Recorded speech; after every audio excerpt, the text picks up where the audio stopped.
As with most applications of mathematics, we're going to need to understand how to translate word problems into equations, and this is actually not that difficult when we're dealing with percentages. There's a nice way to do this. It's called the percent equation, and it looks like this. If we can write something in the form A is P percent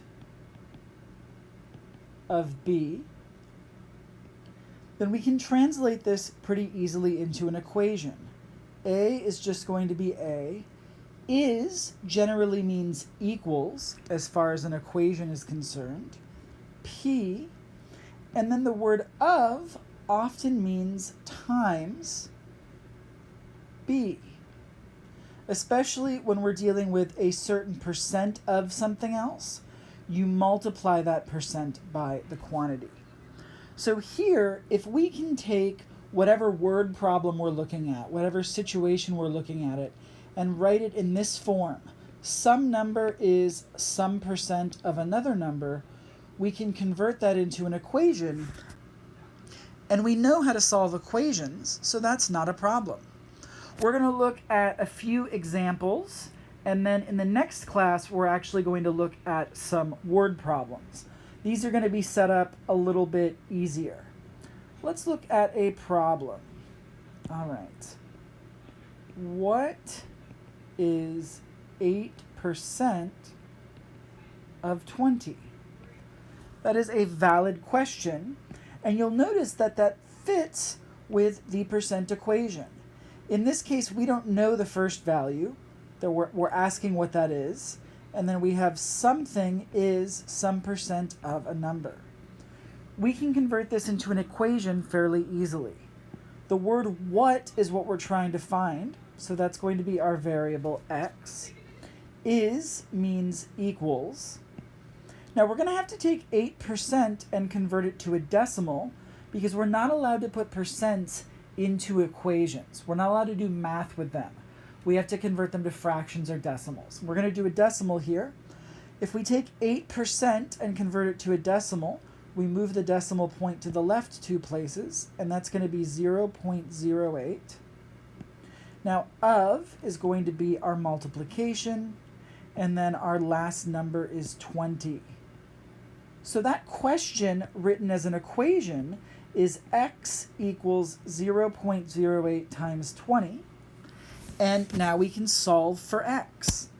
To solve for x, we already have x alone, so we just have to evaluate what's on the right-hand side. So 0.08 times 20 gives us 1.6. Again, we're allowed to use calculators at this point, so I recommend that you use one if you have one. It will save you a lot of time and energy. So in this case, we have our answer. X equals 1.6. So in the end, 1.6 is 8% of 20. We're going to do a couple more, and then you can look at even more examples in the videos linked below. Let's do another one. 4 is 25% of what? Well, that's another valid question, and we'll notice that it's written in the right form. We've got a number is some percent of another quantity.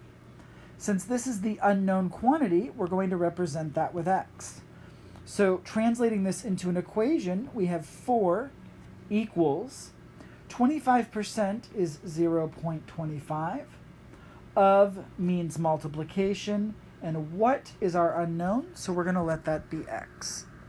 So this question becomes the equation 4 equals 0.25 times x. Now to get x alone, we're going to have to divide both sides by 0.25 because it's being multiplied by 0.25. We've got to undo that. On the right, the 0.25s cancel, leaving us with just x. And on the left, 4 divided by 0.25 is 16. So our answer here is 16. 4 is 25% of 16. We're going to do one more together here. Let's take a look at this last one. 1.3 is what percent of 26? Again, this is in the proper format for the percent equation. Some number is some percent of another number. Converting this into an equation, we get 1.3 equals x, because that's our unknown, of is times, and then 26. So as an equation, this is 1.3 equals x times 26. We want to get the x alone, which means we need to get rid of that 26, which we do by dividing. 1.3 divided by 26 is 0.05. On the right, the 26's cancel, and we're left with x. So we have 0.05 equals x, but we're not finished because we were asked for a percent, and this is a decimal. So we're going to have to convert this from a decimal to a percent, which means we need to move the decimal point to the right 2 places. That gives us 5% equals x, and it tells us that 1.3 is 5% of 26. I want to point something out before I leave you here. In 2 of these problems, we had to perform divisions to get the final answer, and in 1 of them, we needed to perform a multiplication.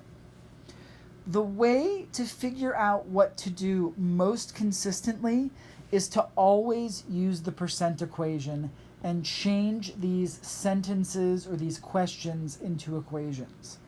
I always have students that just try and guess whether they should be taking these numbers and multiplying them or dividing them, and if they divide them, what gets divided by what. And you don't want to be guessing when you're solving a math problem. You want a strategy that you can use consistently, and that's why we cover the percent equation. Next class, we're going to be looking at actual word problems involving things like interest and whatnot. And to work with these, we need to be able to take these situations and convert them into equations that we can solve. And the percent equation is a great tool there. So please get some good practice with this so that you're prepared for the next lesson.